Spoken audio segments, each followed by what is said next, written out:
Broke 23. Today in this video I'm going to show you how to replace the stem in a leaking Price Pfister faucet.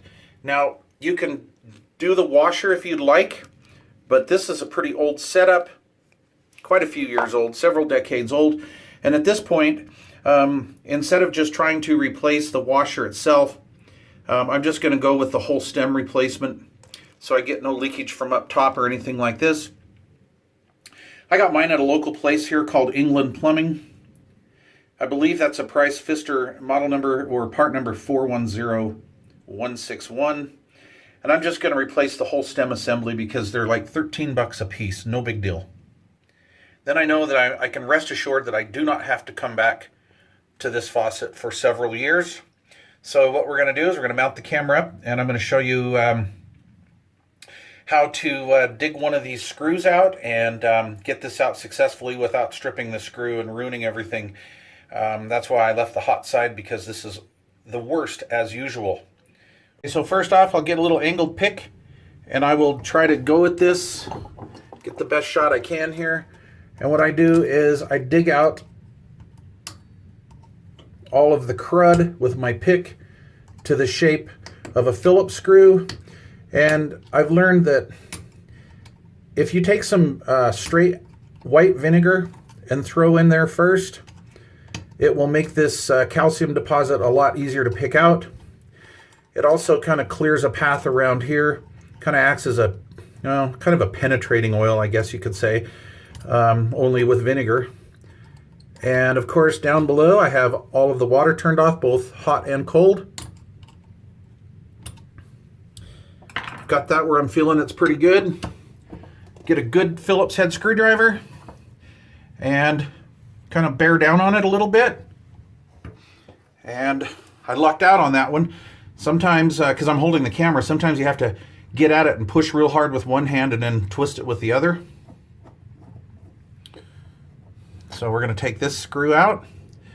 That came out. Always shut the drain, close the drain if you can. That's going to be another project that doesn't go all the way down like I'd like it. And I do that in case you drop the screw or anything, then it just comes in here and catches it. And I'm just going to give this a little tap on each side. See, we're going to kind of cant it back and forth. Okay, and that should come right off, and it did. Okay, so I'm going to grab my trusty 12-inch crescent wrench, and we'll see if I can break that free. There she goes. She just broke free rather easily. Let's give it another turn with the wrench. And I should be grabbing at this from over here to the left, but I'm attempting to operate the camera here, so let's see what happens. This sink is gross. It needs to be cleaned, kids.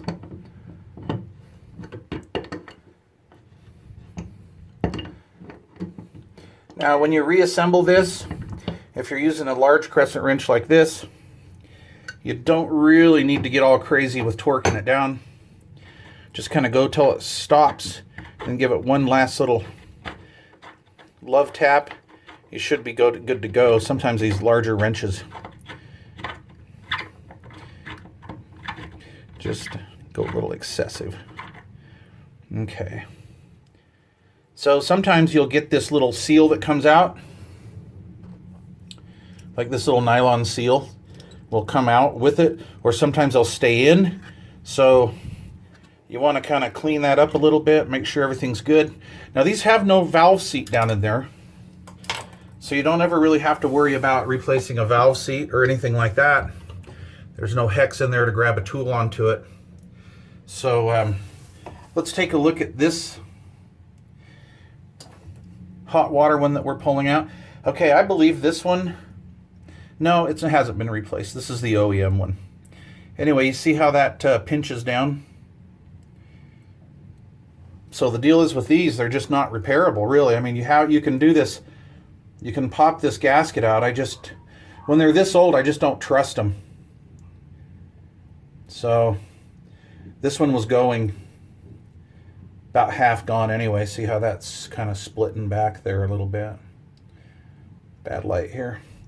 So you can try to pop another one in and give it a shot, but like I say, 13 bucks a pop.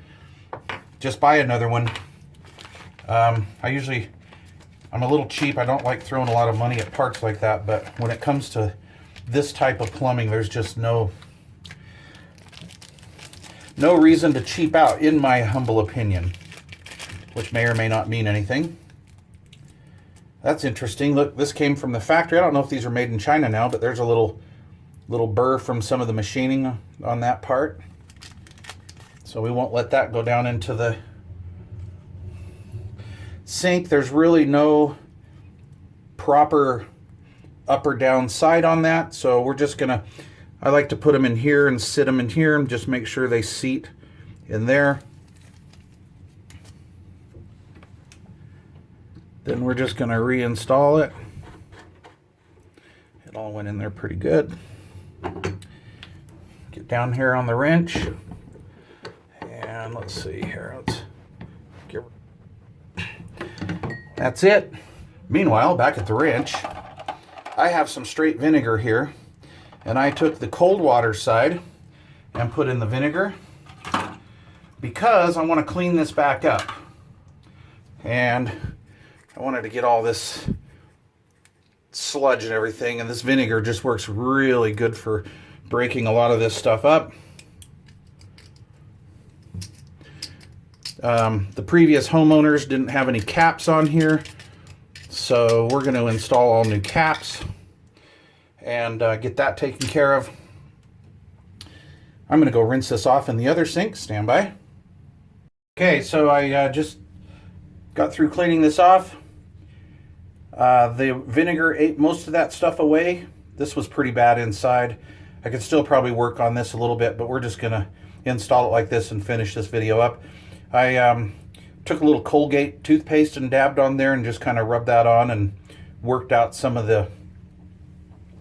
the other hard water that just came off really nice. So we're just going to reinstall that, just kind of wiggle that on there. And it's kind of unfortunate that these stems don't come with a replacement screw, but we're just going to use the old one. And let's get that on there. Come on, Mike. Now when I put these on, I'll just kind of wiggle them, like teeter-totter them a little bit as I'm putting them on, just to make sure that gets a good firm bite. And while I was at England Plumbing, I bought some new caps to protect that. So there's that. Very good. Also, when you install these, back these out, like do them counterclockwise a little bit. So the valve is actually up here. So when you're tightening down, you're kind of not fighting this and this at the same time, right? So let's see here. Where is my other one? That's how that one is. So what we're going to do is we're just going to put this on to test it. And then I'll let the girls do their magic to that one. It's funny is in Utah we have really hard water, and that cold faucet was worse off than the hot. Generally it's the hot, but that's the way that is. And kind of wiggle it a little bit, get that on there like that. All right, so I'll go underneath and put water to it, and we'll see if we've got her fixed. Okay, so I've got the water turned on. Start with the cold. She's looking good. Now the flow is like this just because of that screen in there, hard water here in Utah. So we're gonna have to take this off, and we're going to soak it in vinegar, but no leaks, and you don't even have to wrench on them to turn them off. They'll stop at about right there and still go like that to cinch it up. So I like the Price Pfisters anyway. I'm glad that this was in there. I didn't want to go to Home Depot and buy some Chinese replacement. So anyway, 26 bucks. And that was including the caps, right? So it's well worth it. Job well done. Beats calling a plumber. You guys can do this in like literally 15 minutes. Just as long as the little Phillips screws in here don't fight you. Remember, use the pick. And if there's a lot of buildup in there, throw some vinegar in there and soak them. It doesn't take long, just 10 minutes. All right. Thanks for watching. I hope this helped you out.